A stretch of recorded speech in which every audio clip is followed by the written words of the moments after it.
Insects are a great source of inspiration when it comes to seeking out subject matter to draw, and that is because they come in so many different shapes and sizes with very strange exoskeletons that give them almost a creepy looking alien-like feature. This provides us with a unique opportunity to explore our shading styles, our drawing techniques, and ultimately another visual addition that we can use within landscapes and various artworks. With that being said, hey guys, my name is Matt. Welcome to another video by artincontext.org where we explore various art related topics, and in today's video we will be looking at how to draw a very specific insect, and that is the black ant. Now, ants are made up of a very specific set of features, so what we do want to do is we want to start developing our ant sketch from a basic fundamental sketch in terms of establishing it in its basic shape. So we are going to begin by creating a basic sketch of the ants with some simple line work to configure its form in its essential parts. Using your HB pencil, we want to begin by drawing a spear-headed shape for the head.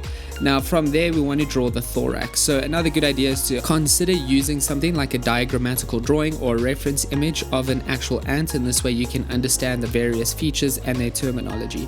Now the idea is we basically want to use our HB pencils where we begin to draw that spear-headed shape, and then from there we want to draw the thorax, which we can do by drawing a smaller circular shape directly next to that spear-headed shape.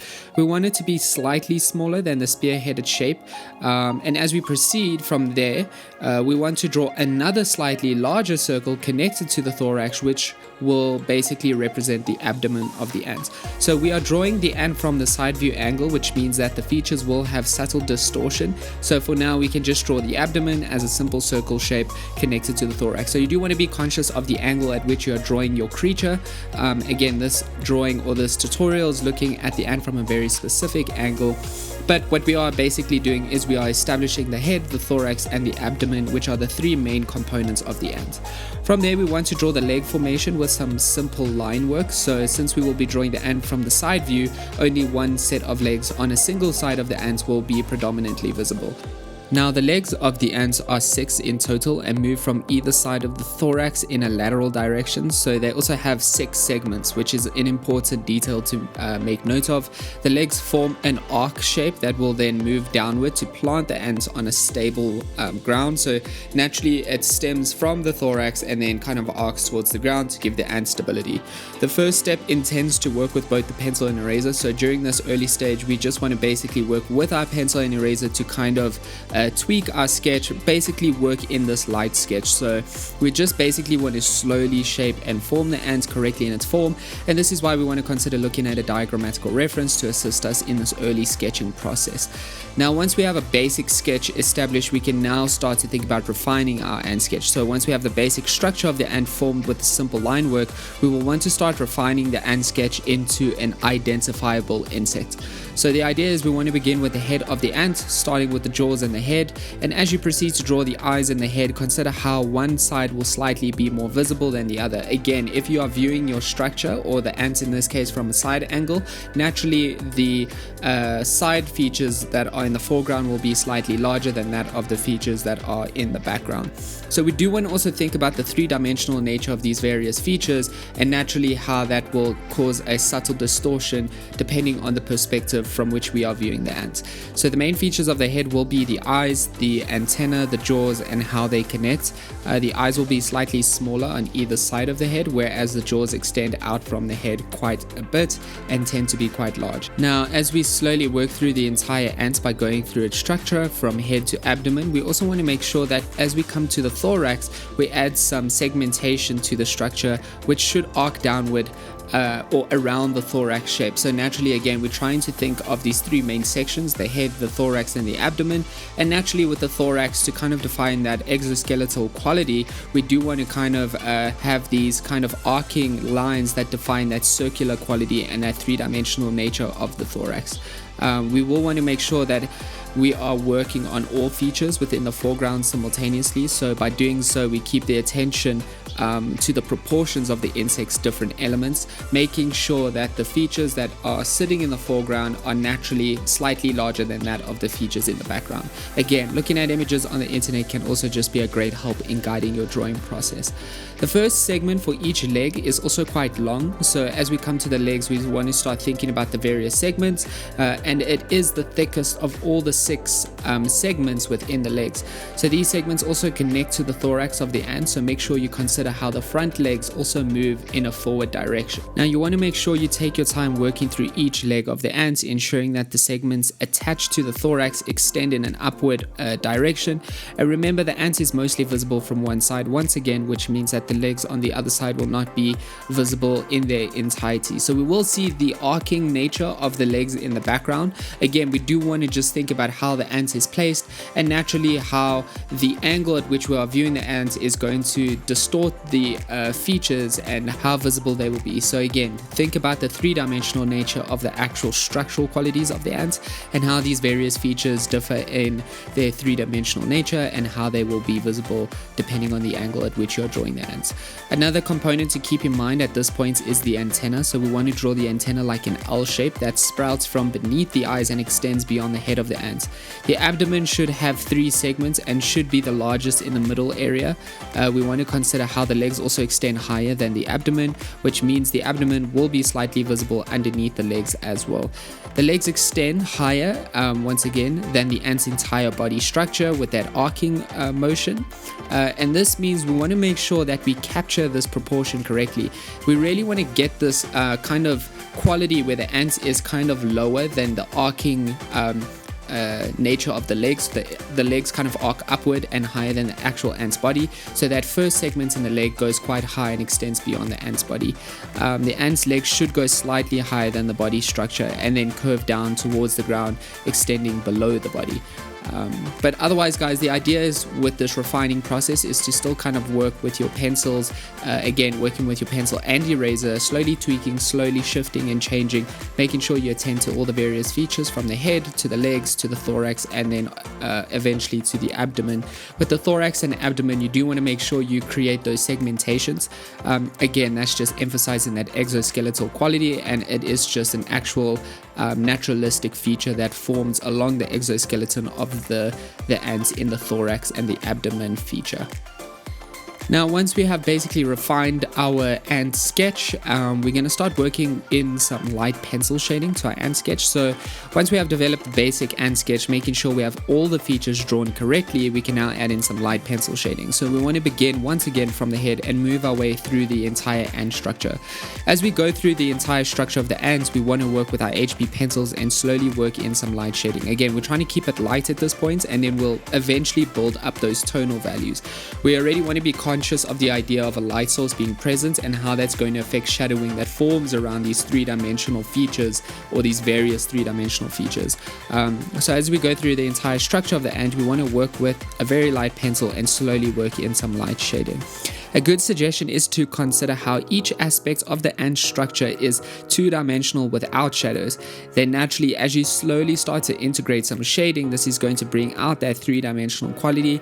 And once again, thinking about the actual formation of these various structures, such as the circular nature of the head, the thorax and the abdomen, and then the cylindrical nature of the various segments within the leg. Try to think about the shape of each component as you move through your drawing.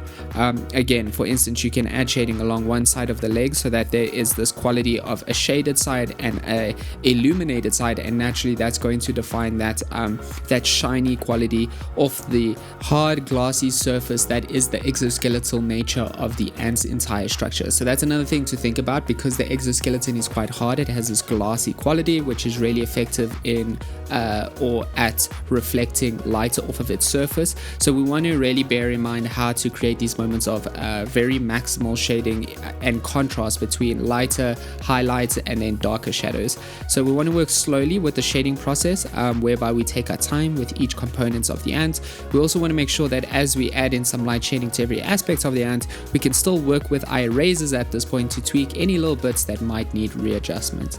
Otherwise, make sure you pay close attention to the form of the ant. Take your time. You want to consider the three-dimensionality once again of the insect and utilize your shading to enhance the quality of that three-dimensional feature as you move through the various features. You also want to make sure that we create moments of highlights within the ant drawing. And this is why we want to be strategic about our shading placement and how it refines the form of the ant's exoskeletal structure. So as we get to the abdomen of the ant, for instance, we can also add a little more shading.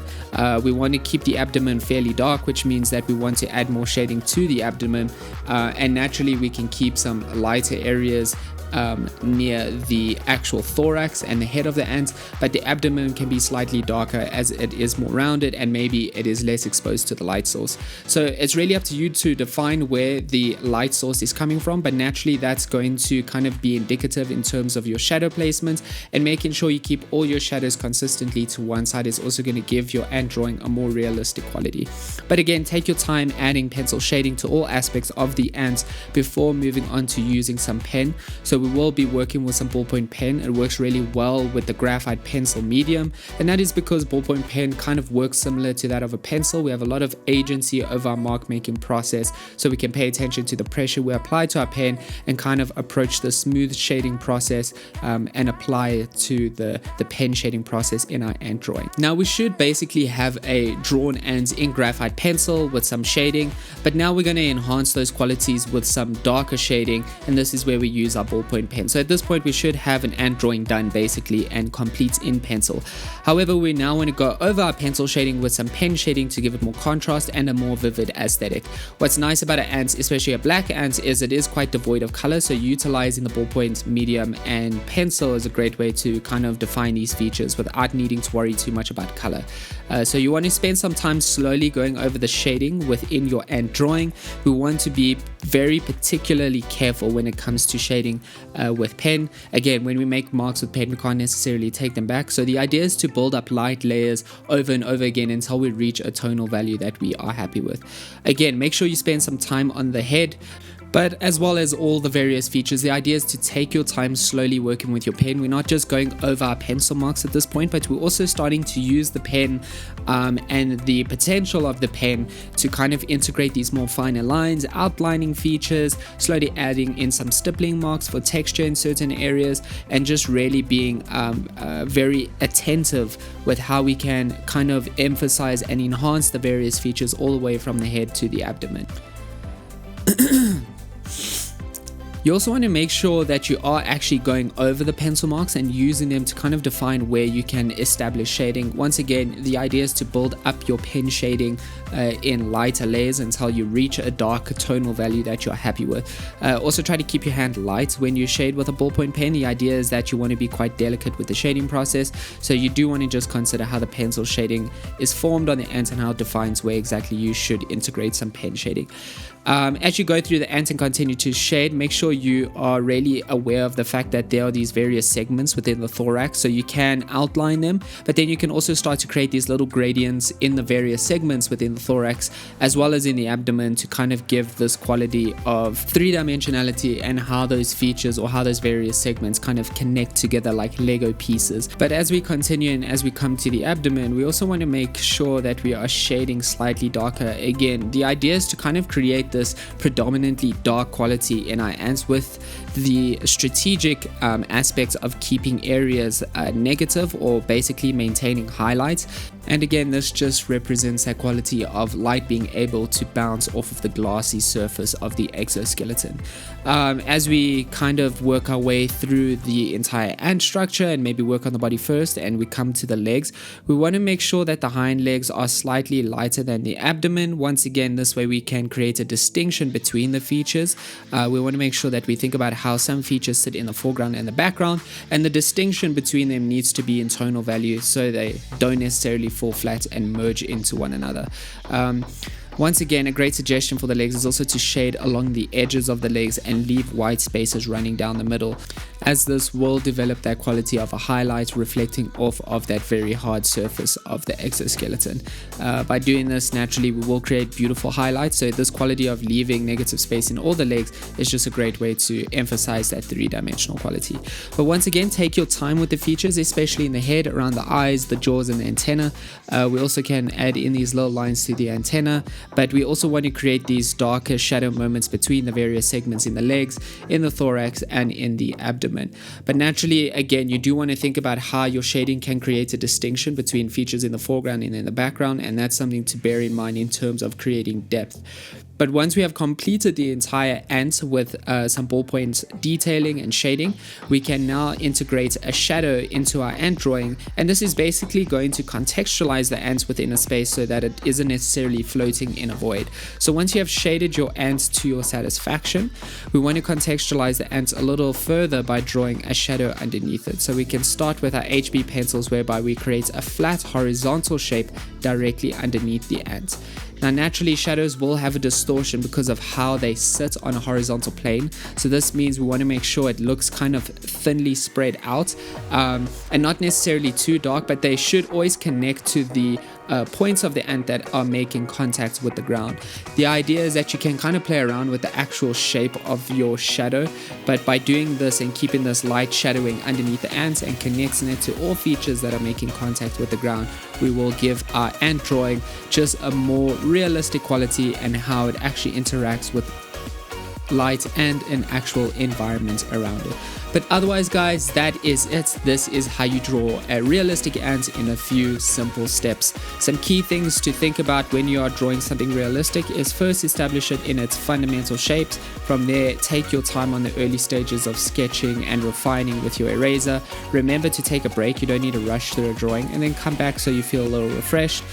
From there, you can start to integrate some finer detailing and shading, maybe with a pencil or a darker pencil, and then ultimately thinking about how you integrate some darker detailing and shading with a darker medium. Again, that can be with a darker pencil, or it can be with something like ballpoint pen, as suggested in this particular tutorial. But otherwise, guys, the last key concept to always think about is light and how that inevitably creates shadowing, which ultimately is what gives structures 3 dimension in the first place. And naturally, that's where you want to think about the very hard, glassy exoskeletal nature of the ant, and then ultimately the actual 3-dimensional qualities and structural formations of the various features, such as the cylindrical nature of the legs and the circular nature of the head, the thorax, and the abdomen. But otherwise, guys, that is it from me today. I hope this video was helpful and informative. If you did like this video, please show us some love by liking the video and subscribing. Again, we really want to make more art-related content, so if you are interested in similar topics or related topics, such as how to draw insects, birds, animals, and just natural or nature-related topics in general, we really enjoy making content such as that and videos related to that. So if you are interested, please do let us know. But again, liking and subscribing does help to grow the channel, which enables us to make more art-related content to share with you guys. But otherwise, that is it from me today. Thanks again for tuning in. Until next time, cheers.